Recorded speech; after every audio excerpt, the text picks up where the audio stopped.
Ah, sí. Sí está el PowerPoint, pero está en las últimas diapositivas. Me voy a ir ahí a la primera. Y vamos a empezar la clase del día de hoy, que es sobre un artículo que escribió Ambrosio Velasco, pero ya que lo leemos nos damos cuenta que es sobre la trayectoria académica de León Olivé. Y pues estas cosas pasan cuando uno mete textos nuevos a los temarios. Yo lo trato de hacer constantemente, siempre meto un artículo o dos que sé que son relevantes para el temario. En este caso, pues estábamos viendo filósofos y filósofas de la ciencia vivos, y el doctor Ambrosio Velasco es un académico de nuestra universidad, está en el Instituto de Investigaciones Filosóficas y es una persona muy notable en la vida de la Facultad de Filosofía y Letras, y yo por eso lo quería integrar al temario de este curso, y además sabiendo que hace filosofía de la ciencia política y que es una rama de la filosofía de la ciencia que no habíamos tocado, ¿no? Entonces dije, bueno, pues vamos a ver qué está escribiendo Ambrosio Velasco. Y ahora que ya lo leí, pues me doy cuenta que lo que estaba escribiendo era un homenaje a su querido colega León Olivé, que falleció en el 2017, y este artículo se publicó en el 2018. Y es una trayectoria de lo que hizo León Olivé a lo largo de su vida, ¿no? Entonces, bueno, pues así sucedió, y lo que vamos a ver aquí pues es León Olivé, pero está bien también que conozcan a Ambrosio Velasco, y pues voy a empezar la clase contándoles un poquito de los dos. Esta es una foto de Ambrosio Velasco para aquellos que todavía no lo conozcan. Les traje algunos datos biográficos aquí para que veamos que estudió en la UNAM, en la licenciatura en Ciencia Política.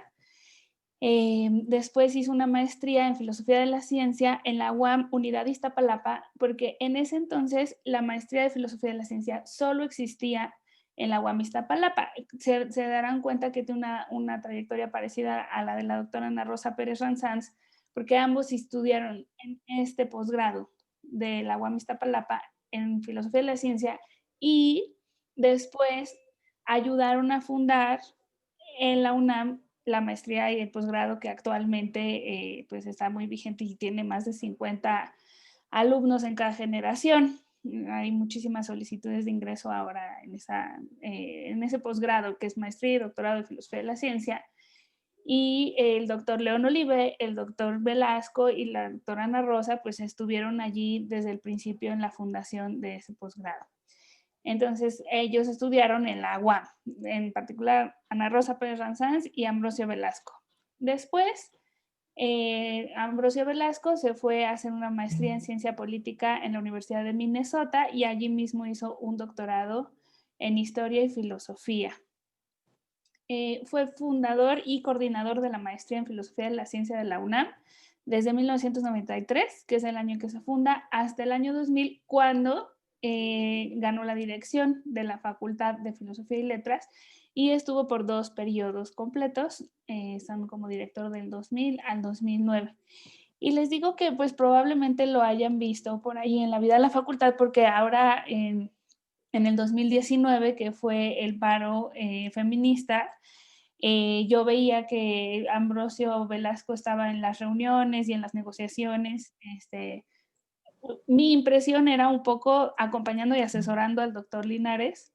Y desde mi punto de vista, Ambrosio Velasco pues mostraba una actitud como muy abierta a dialogar con las chicas, siempre hablando muy bien de las mujeres y todo, ¿no? Entonces, o sea, yo creo que tiene un colmillo político que pues se necesita para estar allí en la facultad en estos puestos, ¿no? Y bueno, pues les digo, no sé si ya lo habían visto o no, pero por si no lo habían visto, pues aquí les comparto su fotografía. Y esta es una fotografía del doctor León Olivé, como yo lo recuerdo. Fue mi profesor en la maestría de Filosofía de la Ciencia, y ya más adelante, cuando yo regresé del doctorado, tuve el honor de dar un curso con él, y pues así era como se le veía en el Instituto de Investigaciones Filosóficas hasta el 2016. Ya en el 2017 pues sí estuvo enfermito y ya no iba a la UNAM.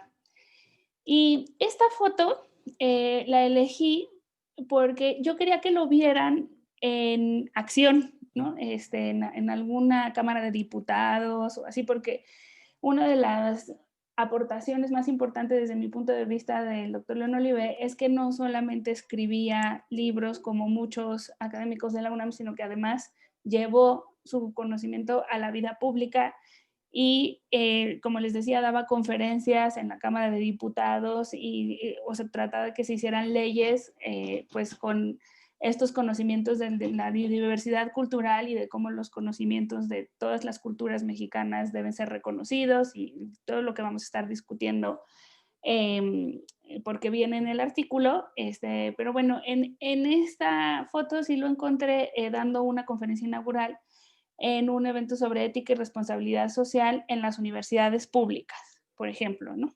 O sea, como la importancia de que el conocimiento esté a la mano de todos, que haya universidades públicas y cómo se deben gestionar estas universidades públicas. Y él sí gestionó que las ideas que él defendía se llevaran a cabo en nuestro país. Entonces, pues por eso les traje esta foto. Como ven, aquí puse el año de nacimiento de León Oliver, 1950, y de fallecimiento en el 2017. Y luego pues traje esta foto en donde está mucho más joven para empezar ya a entrar como al artículo que ustedes leyeron para el día de hoy. Y como vieron, pues lo primero que hace León Olivé, digo, Ambrosio Velasco, que es el autor del artículo, es contarnos un poquito de la vida de León Olivé, que estudió matemáticas en la UNAM y que pues yo calculo que así como se ve ahí más jovencito, pues ya habría salido de la licenciatura de matemáticas y se habría ido a Oxford a hacer el doctorado con Roy Bhaskar, que va a ser una influencia muy importante para él y que es un epistemólogo de las ciencias sociales, Roy Bhaskar, en Oxford. Bueno, luego ya regresa a México, León Olivé, y se queda en la UNAM como docente y investigador. Y como se nos comenta en su trayectoria, pues tiene más de 10 libros, unos de autoría propia y otros editados y antologías y demás. Pero lo que va a hacer Ambrosio Velasco, pues es contarnos cómo va evolucionando el pensamiento de León Olivé a lo largo de las publicaciones de sus libros propios, ¿no? Esto es lo que leyeron ustedes para el día de hoy.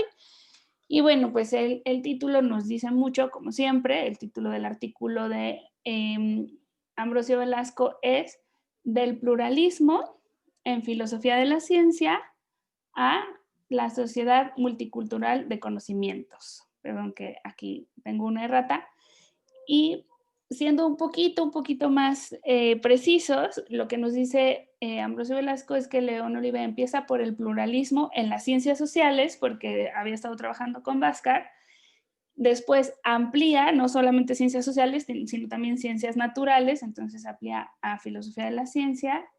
Y después pues va a empezar a hablar de justicia en contextos multiculturales para terminar con un enorme seminario sobre sociedad del conocimiento y diversidad cultural, que ahorita vamos a ver también con más calmita. Pero bueno, esta es la ficha del texto que leímos para hoy. Está publicado en una revista que ya se abrevia como CTS, si significa Ciencia, Tecnología y Sociedad. Y me gustó que este texto estuviera al final de nuestro curso porque cierra con lo que abrimos. Si se acuerdan, los primeros dos textos que leímos fueron uno de Quintanilla y uno de Echeverría, que nos hablan de ciencia, tecnología y sociedad, pero desde un punto de vista quizás más europeo, ¿no? Sobre la innovación y sobre las nuevas tecnologías. Y estos son autores mexicanos hablando de, por ejemplo, qué hacen las ciencias y las tecnologías en términos de la justicia y la diversidad cultural en nuestro país, ¿no? Entonces es, como estábamos comentando en lo que llegaban los demás, con Víctor, pues un ejemplo de cómo en Latinoamérica podemos escribir filosofía desde nuestra perspectiva y no solamente mirando hacia las perspectivas europeas o no solamente citando a los alemanes por comentar lo que comentábamos con Víctor, sino siendo conscientes de nuestro contexto actual y escribir desde ahí y hacer filosofía latinoamericana, y en este caso mexicana. El artículo de Velasco está organizado de la siguiente manera. Primero, tiene una sección sobre la filosofía de las ciencias sociales, y lo que voy a hacer es ir hacia mis anotaciones en las conclusiones, porque este artículo de Velasco, como muchos que son filósofos de la ciencia, está organizado de una manera muy analítica, muy ordenada, y en la conclusión hace una recapitulación, y es muy fácil, leyendo la conclusión, saber cuál es el contenido de todo el artículo. Este consejo seguramente ya lo han escuchado de mí si tomaron otro curso conmigo antes, pero no quiero que se vayan sin saberlo. El más del 75% de los artículos de filosofía de la ciencia se deben leer de la siguiente manera. Primero la introducción, después inmediatamente la conclusión y después lo de en medio.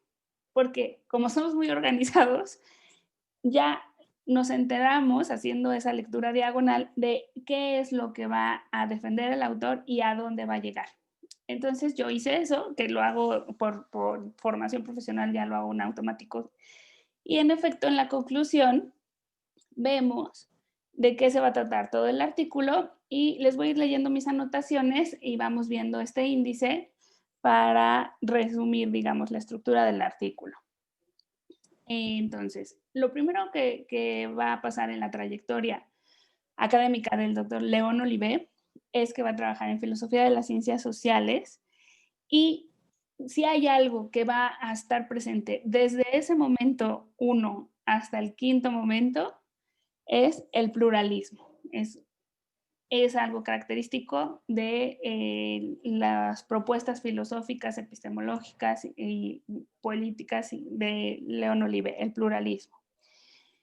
En este primer momento, León Olivé va a tener una posición realista en la filosofía de las ciencias sociales, y va a ser un realismo influido por su profesor Bhaskar, que vamos a ver con detalle un poquito después. En el segundo momento, se nos dice que León Olivé se va a dedicar a los estudios sociales y filosóficos del conocimiento, y que va a acuñar una postura que él mismo va a llamar relativismo moderadamente radical. Porque estaban por un lado los radicales realistas, como vimos aquí cuando leímos a Hawking, no, leímos a Ian Hacking, y allí hicimos una tabla de los realismos y los antirrealismos, y en los más realistas poníamos a Bunge y a Popper. Entonces, esos serían los realistas más radicales. Y del otro lado tendríamos a los relativistas, que nos dicen, bueno, cada cultura y cada cabeza es un mundo y no hay una verdad absoluta ni una realidad absoluta. Y lo que hace León Olivé es acuñar una postura en medio, intermedia, que desde el principio también él encontraba cercana al realismo interno de Putnam, y por eso la llama relativismo moderadamente radical, ¿no? O sea, como ni soy relativista ni soy de los realistas radicales, pues estoy por ahí en medio. Entonces, ese es el segundo momento de la trayectoria de León. El tercer momento es una propuesta multiculturalista de la ética de las culturas, donde se van a señalar cuáles son los derechos y las obligaciones de todos los miembros de las diferentes culturas. En el cuarto momento, vemos que ya hay una transición a la vida política y al plano político de nuestro país, y pues ya empieza a hablar León Olivé de la justicia intercultural y a defender a los movimientos emancipadores de los pueblos indígenas, como ejemplo el Ejército Zapatista de Liberación Nacional. Y ya en el quinto momento de la trayectoria lo que va a suceder es que va a hacer una síntesis, una recuperación de todo lo que ha venido trabajando a lo largo de 30 años y funda un seminario, León Olive, que hasta la fecha tiene muchísima actividad, que se llama Sociedad del Conocimiento y Diversidad Cultural. Aquí les voy a explicar qué significa que el conocimiento se genere en sociedades diversas como la nuestra. Pero bueno, este seminario ya sería la culminación de la carrera de León Olive, en donde todo lo que ha venido haciendo pues se cristaliza. Muy bien. Entonces, bueno, pues eso, empecé por la conclusión porque nos da muy, muy buen panorama de la organización del artículo y ahora sí vamos a ver cada una de las partes con más detalle. Déjenme organizo otra vez mis páginas y voy a ir leyendo las anotaciones, ahora sí en el orden del artículo.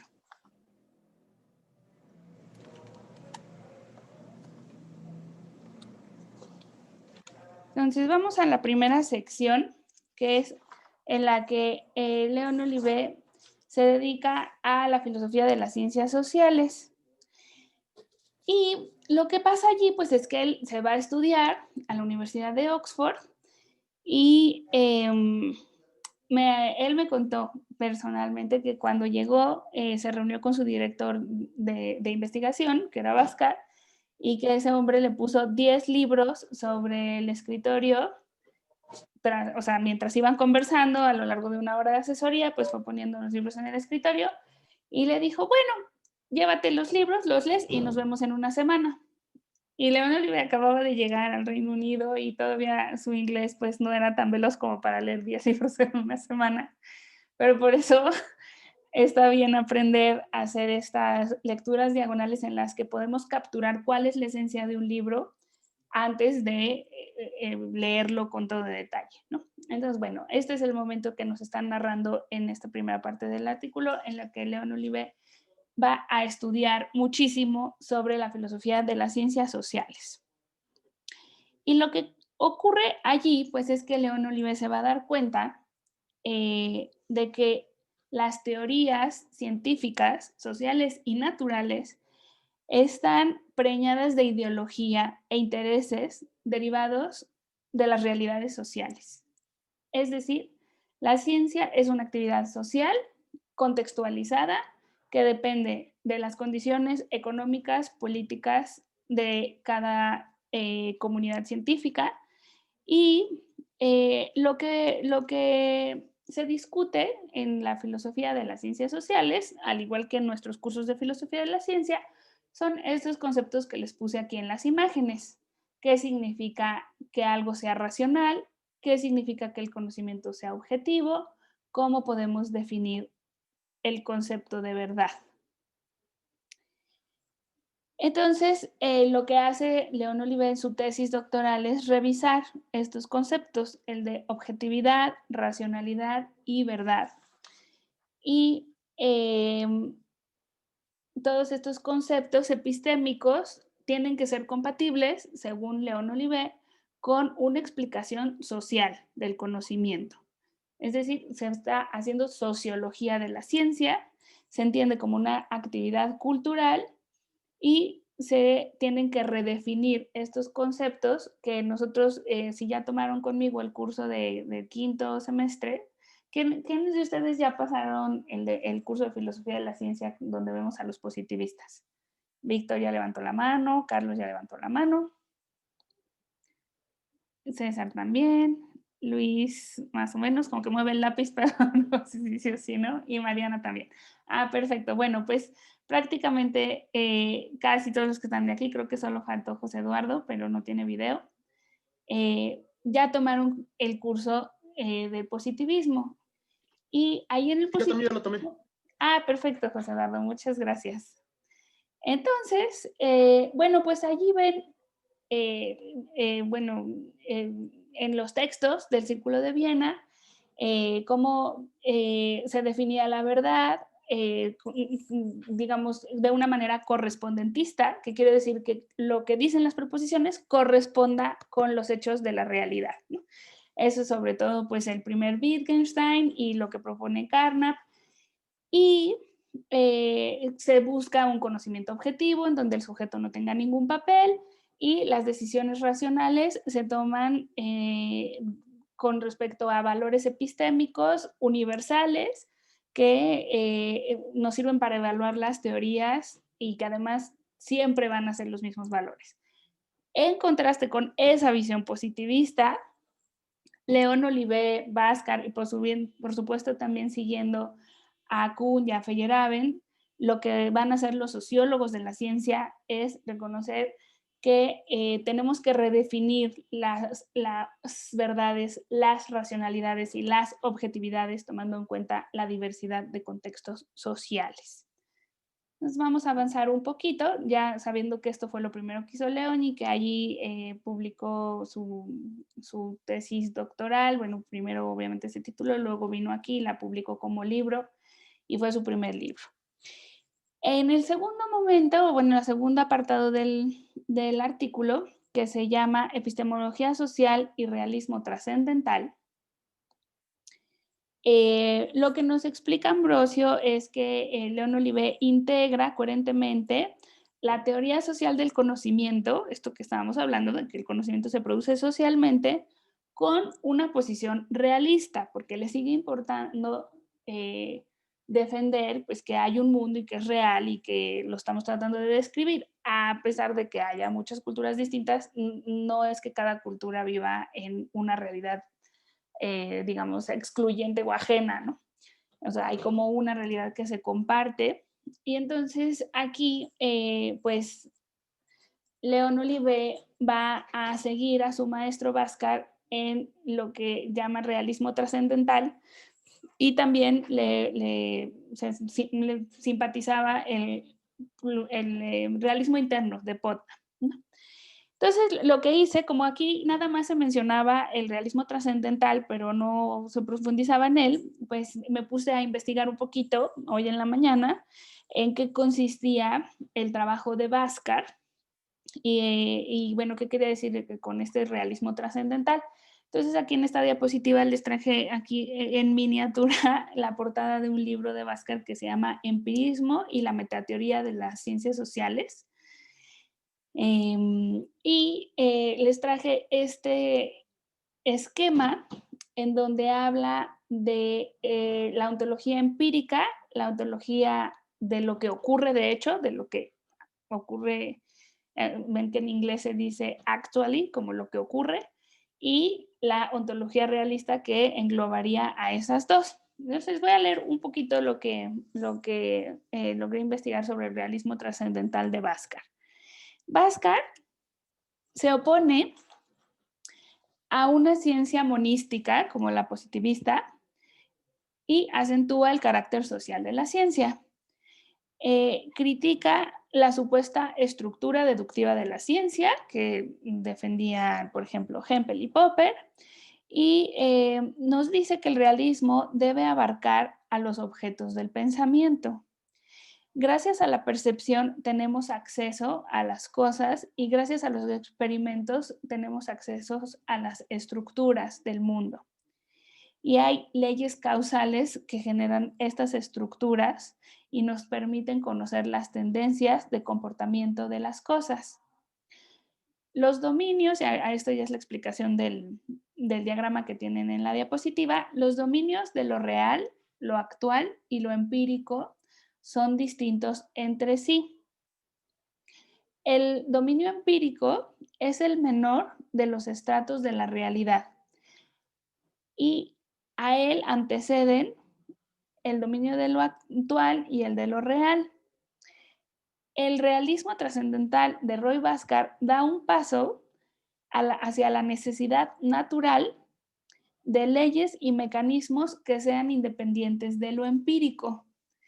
Entonces, por eso se llama trascendental, porque más allá de lo que nosotros podamos experimentar directamente con los sentidos y la experimentación, que sería lo empírico, hay como unas leyes trascendentales que son previas o independientes de lo empírico, o sea, que estarían allí incluso si nosotros no las experimentáramos. Entonces, este es el realismo trascendental de Roy Bhaskar, con el que León Olivet pues, se sintió identificado en un primer momento o segundo momento de su carrera. Uh-huh. Lo que hace León Olivet, inspirado en esto, es desarrollar una concepción alternativa de la verdad, que ya no sea correspondentista, sino que esté basada en la aceptabilidad de contextos de comunicación que puedan trascender marcos conceptuales específicos. Acuña una concepción heurística de la verdad como descubrimiento y no tanto como correspondencia. Entonces, para hablar un poco de esta verdad como comunicación entre diferentes culturas, a mí me gustaría ponerles como ejemplo un caso que yo he estado trabajando en los últimos 2, 3 años, que es el caso de la diabetes en México y cómo la conciben en diferentes culturas. Y específicamente, pues propongo en pues, algunas conferencias que he dado imaginarnos qué sucede cuando, por ejemplo, un indígena celtal o un indígena totonaca, que son de los estudios antropológicos que más he leído, llegan a las clínicas del IMSS y se encuentran con un médico, en general con un pasante de la carrera que está haciendo su residencia, está haciendo sus prácticas allí, que fue educado en la universidad y que tiene pues la noción de la diabetes y del cuerpo que se maneja en los hospitales y que sigue la guía del IMSS para recomendarle al paciente pues que haga aeróbics y que tome insulina en caso de ser necesario y si no pues nada más pastillas que le bajan la glucosa, ¿no? Entonces lo que sucede allí es que se da un diálogo, pero lo que ocurre de hecho, pues es que es un diálogo desequilibrado en donde hay una jerarquía, porque no se considera que todos tienen la misma, el mismo estatus de verdad. Simplemente se asume que el doctor sabe, el paciente no sabe, pero lo que ocurre con el paciente es que él tiene una noción de cuerpo completamente distinta, en donde, por ejemplo, el espíritu puede estar en la sangre, pero el espíritu puede estar en el monte y la causa de la diabetes puede ser una cuestión emocional. Entonces, a mí me sirve, por ejemplo, el trabajo de León Olivet y lo he citado pues siempre que puedo, para establecer nuevas verdades cuando la comunicación es ideal. Yo entiendo que un médico del IMSS que tiene 10 minutos para atender a cada persona no se va a poner a estudiar antropología y a tratar de entender cada una de las cosmovisiones de los pacientes que atiende, pero sí creo que puede haber, por ejemplo, un trabajo de algún antropólogo que está haciendo un servicio social o algo así y que ayude a que haya una mejor comprensión entre los actores. ¿Para qué? Para que los tratamientos sean más exitosos, porque si no lo que ocurre es que la persona sale de allí y no se toma la insulina y como si no hubiera ido al doctor. ¿Por qué? Porque no hay una comunicación. Entonces, bueno, por si sirve el ejemplo, se los quería compartir, porque pues pensé mucho en eso al leer esto. Cuando León Olivet nos dice, la verdad es la aceptabilidad en contextos de comunicación que trascienden los marcos conceptuales específicos. Eso es lo que quisiéramos que sucediera aquellos que defendemos el pluralismo cultural. Muy bien. Bueno, voy a seguir avanzando a la tercera sección del artículo, que se llama Ética, Racionalidad y Multiculturalismo. Nos dice Ambrosio Velasco que lo que va a hacer León Olivet en estos años es poner especial atención en la cuestión de la racionalidad y va a ir abandonando paulatinamente la búsqueda de presupuestos universales. Lo que busca en las publicaciones referentes a esta sección, que son su libro Multiculturalismo y Pluralismo, El bien, el mal y la razón, Ética y diversidad cultural, pues lo que va a hacer Olivet es sostener que no se puede aceptar la idea de que existan principios epistémicos y éticos universales. En el curso que estoy dando en octavo, en el de Filosofía del Tiempo, leímos la semana pasada un artículo sobre cómo piensan los aymaras y cuál es su ética. Los aymaras pues son indígenas de los Andes en Perú, Bolivia, Chile y Argentina. Y ellos tienen una ética, por ejemplo, según la cual, parecido, digamos, a los mandamientos o a también valores que nosotros entendemos perfectamente en nuestra cultura, pues no debes ser un ladrón, no debes mentir y no debes hacer acciones que vayan en contra del bien de la comunidad, ¿no? Entonces, estos son como sus valores éticos. Pero, ¿cómo se llevan a cabo? ¿Qué castigos hay? ¿Cuál es la consecuencia social de incurrir en alguna falta? Pues cambia, obviamente, cada uno de los contextos. Déjenme ver qué hay en el chat, porque por ahí hay dos personitas comentando. Ajá, sí, Ernesto, en el curso que leímos sobre la cultura aymara es el curso de filosofía del tiempo y lo leímos porque estábamos leyendo el concepto aymara del tiempo, pero en el artículo pues también se hablaba de esa ética, por eso me acordé ahorita, lo puse como ejemplo. Entonces, bueno, lo que va a suceder pues es que en cada cultura y en cada grupo hay éticas, racionalidades distintas y esto nos lleva a contextos multiculturales que nosotros como mexicanos tenemos muy claras porque hay más de 63 grupos con lenguas distintas y solamente en la ciudad hay más de 40, según Ambrosio Velasco, que lo he escuchado decirlo en conferencias. Entonces, bueno, ¿qué pasa ante esta multiculturalidad? Pues que no podemos buscar principios éticos ni epistémicos universales. O sea, tenemos que abandonar lo que estaba haciendo el Círculo de Viena y como ustedes bien saben, porque ya van avanzados en la carrera de filosofía, lo que han intentado hacer muchos epistemólogos y Descartes y antes de eso, o sea, como digamos esta búsqueda de los principios que nos den el conocimiento verdadero y pues es mucho anterior a la filosofía de la ciencia en la filosofía general y Kant también, ¿no? Como gran ejemplo. Bueno, entonces ya tenemos que dejar de pensar de esa manera y tenemos que establecer una concepción dialógica, según León Olivet, que se va a encontrar ante el gran problema de la inconmensurabilidad entre las diferentes culturas. Y eso es lo que, digamos, una propuesta multicultural y pluralista tiene que resolver. No caer en el relativismo, en el diálogo de sordos, en el tú tienes tu verdad y yo tengo la mía, y en establecer posibles diálogos.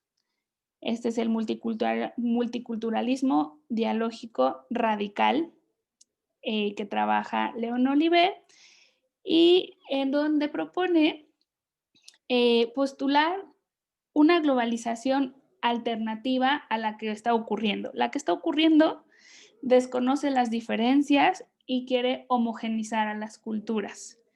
Pero, en contraste, Olivet propone una globalización pluralista que respete las diferencias culturales, promueva la participación de cada cultura en un mundo global con el reconocimiento de la diversidad. El fundamento de esta propuesta multiculturalista está en la página 174 y la voy a leer porque me encantó esta cita. Dice, el propósito de este libro, se está refiriendo a multiculturalismo y pluralismo, es contribuir a la fundamentación del doble derecho de las diversas culturas a la diferencia y a la participación en la construcción de la sociedad global. Y, en su caso, de la sociedad nacional, y justificar también la obligación de las culturas a estar dispuestas a cambiar. Esto nos dice Ambrosio Velasco que León Olivet también lo hizo, dialogando con el doctor Rui Pérez Tamayo, dialogando con Luis Villoro, estaba convencido de sus posturas, las argumentaba muy bien, pero también estaba dispuesto a escuchar y a reconocer cuando era necesario cambiar un poco porque había encontrado algo de razón en la postura distinta, ¿no?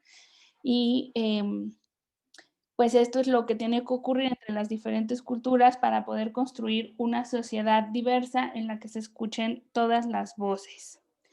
Entonces, esta cita la quería leer porque además al principio prometía decir cuáles eran los derechos y las obligaciones. Y aquí vienen, ¿no? Los derechos es derecho a la diversidad y derecho a la participación en la construcción de la sociedad y del conocimiento.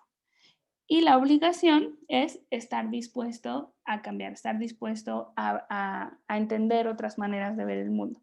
Y un poco en algún artículo que escribí de esto de la diabetes, yo decía que, por ejemplo, en San Cristóbal de las Casas se ve muchísimo sincretismo porque, o sea, crecen las personas que nacen allí, pues viendo, o sea, como las misas católicas, pero también los rituales indígenas, y para ellos es normal acudir a diferentes medicinas. O sea, puede ser como la herbolaria y conocer un homeópata y además pues al médico del IMSS, ¿no? Porque dentro de su cultura está muy aceptado el sincretismo de distintas posturas y que es mucho más difícil para quizás el médico del IMSS que está conociendo a sus pacientes allí, eh, aceptar que la otra manera de ver a la naturaleza y al mundo es igualmente válida, tan válida como la suya, porque esa persona no creció en un ambiente abierto al sincretismo. Entonces, bueno, pues aquí nos dice León Olivé que una de las obligaciones sería que todos los participantes en el diálogo estuvieran abiertos a avalar al otro y a cambiar. Antes de pasar a la siguiente sección, voy a leer otra nota que tengo aquí sobre cómo se define la racionalidad plural.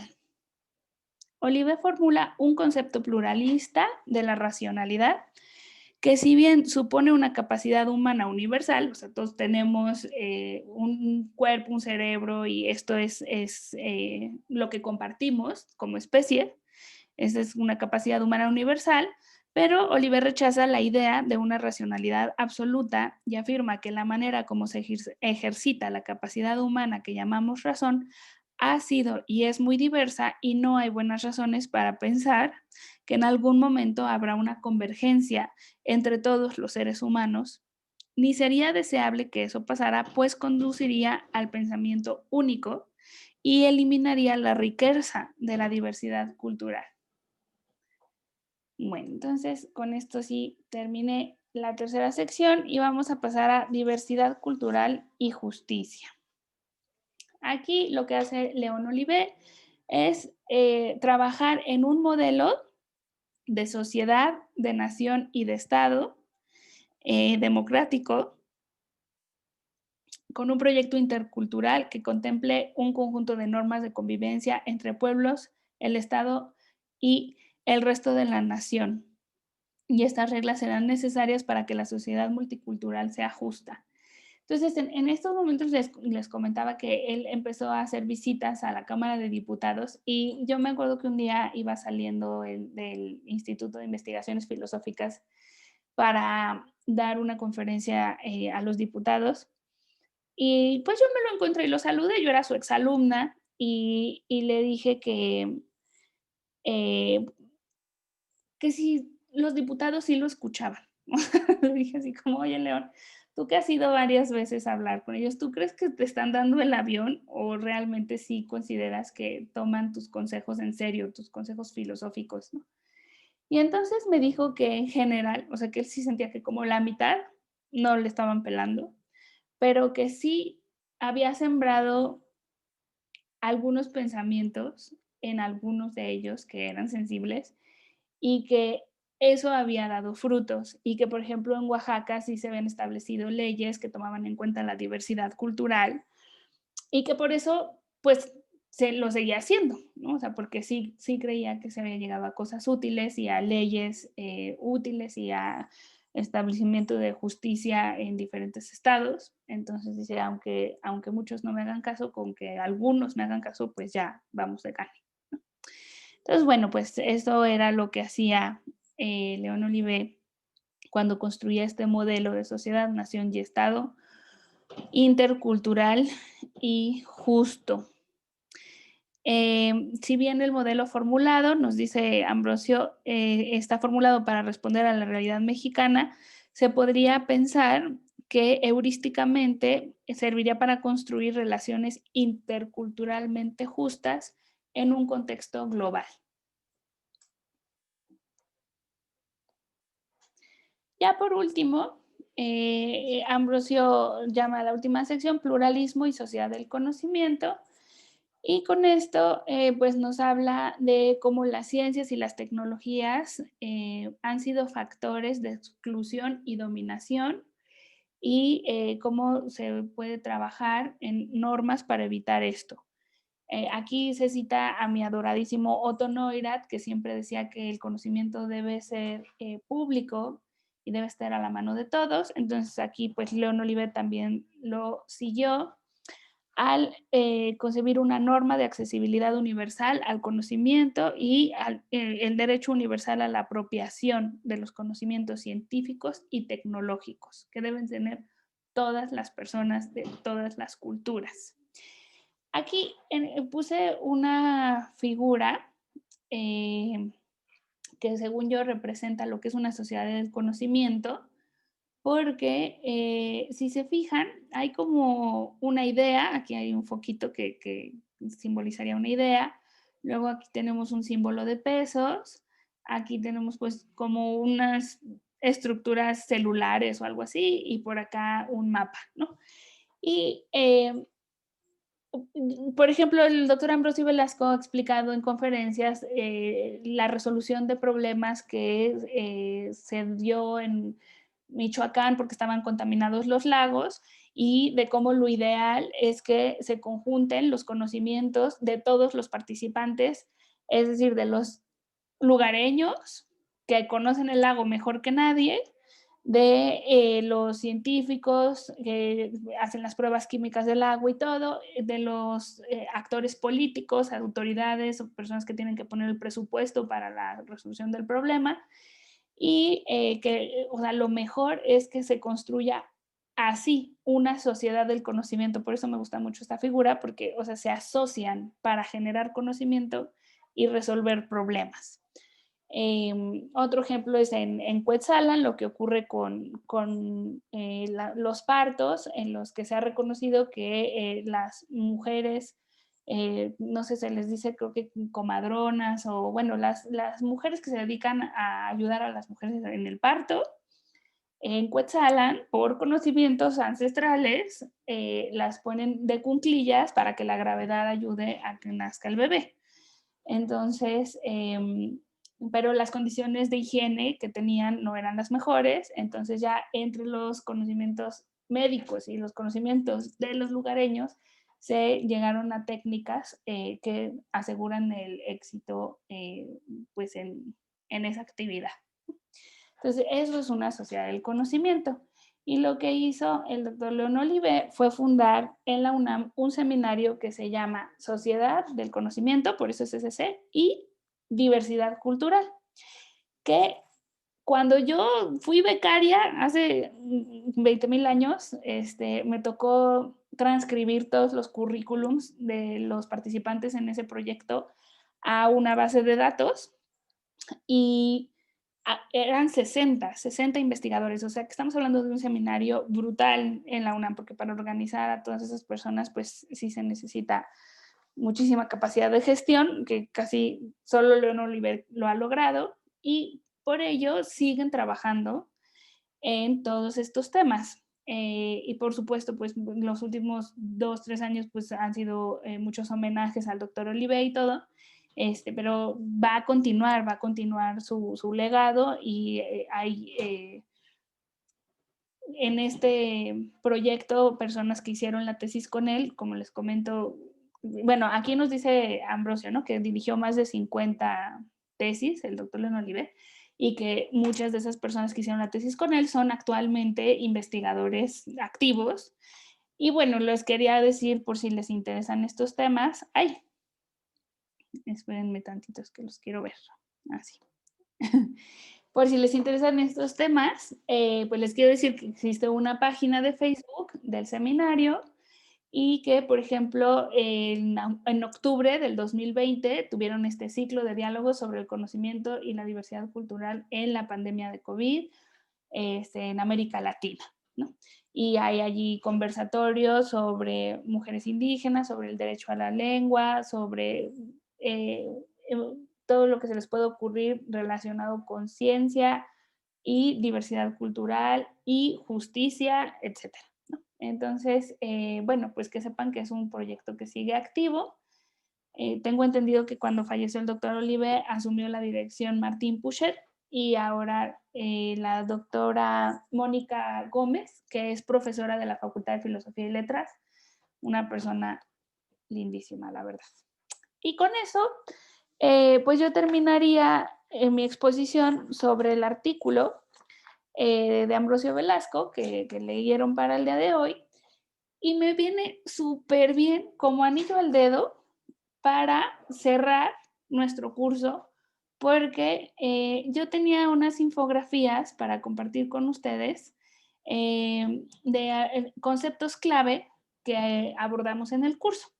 Entonces, esto lo hice en mis vacaciones, tomé un curso de educación visual. Según esto, nos va a entrar mucho mejor en la cabeza porque son conceptos así en toda la pantalla, en vez de estar poniendo citas así con letras chiquititas, se supone que estos son así como bombas de información. Entonces, les voy a poner 3 bombas de información, que son 3 conceptos que abordamos en el curso. Un concepto que abordamos es el del pluralismo. ¿En dónde lo abordamos? En el artículo de Lombardi y Labarca, cuando nos decían que los químicos concebían los orbitales atómicos de una manera y los físicos cuánticos los concebían de otra manera, y que los autores decían que se podía defender un pluralismo en donde ambos serían válidos. También abordamos el tema de la subjetividad slash objetividad, cuando hablamos, por ejemplo, del debate entre Einstein y Bohr y se discutía la importancia de que el conocimiento sea independiente del sujeto que mide a los sistemas. Entonces, por allí también hemos hablado de objetividad y subjetividad. Y cuando leímos a Hacking y hablamos de los diferentes realismos, veíamos que los que son más realistas, recalcitrantes, como Bunge y Popper, pues lo que van a querer es extraer al sujeto. De hecho, Popper dice que hay 3 mundos: el mundo de los hechos, el mundo de los conocimientos humanos y un tercer mundo en donde los sujetos humanos ya no existen y solo existe el conocimiento objetivo independiente de quién lo hizo. Entonces, bueno, pues digamos, en este texto que leímos sobre realismo, antirrealismo, pues vemos que el sujeto no debe estar presente para los que son los más realistas, objetivistas y cercanos a la verdad, y está inevitablemente presente para los sociólogos de la ciencia como León Olivé y políticos de la ciencia como Ambrosio Velasco. Y también dedicamos un rato al concepto de racionalidad. Esta era una de las unidades de nuestro temario. Ahí leímos la racionalidad lógica en la medicina, leímos la racionalidad emotiva o cargada de emociones, según Dewey, Ronald de Sousa y Ana Rosa Pérez Ranzans. Aquellos que leyeron el origen evolutivo de la racionalidad, pues vieron otra manera de abordar este concepto, y el día de hoy vimos la racionalidad pluralista de León Olive. Entonces, pues es otro concepto que abordamos bastante. Entonces, ahora sí, ya terminó mi presentación. Voy a dejar de compartir. Y no me había dado cuenta que me tardé tanto hablando. Fíjense, ya van a ser las 7, pero sí tenemos 5 minutitos si alguien tiene alguna duda o comentario. Déjenme parar la grabación y les doy la palabra por si alguien quiere comentar algo de este texto.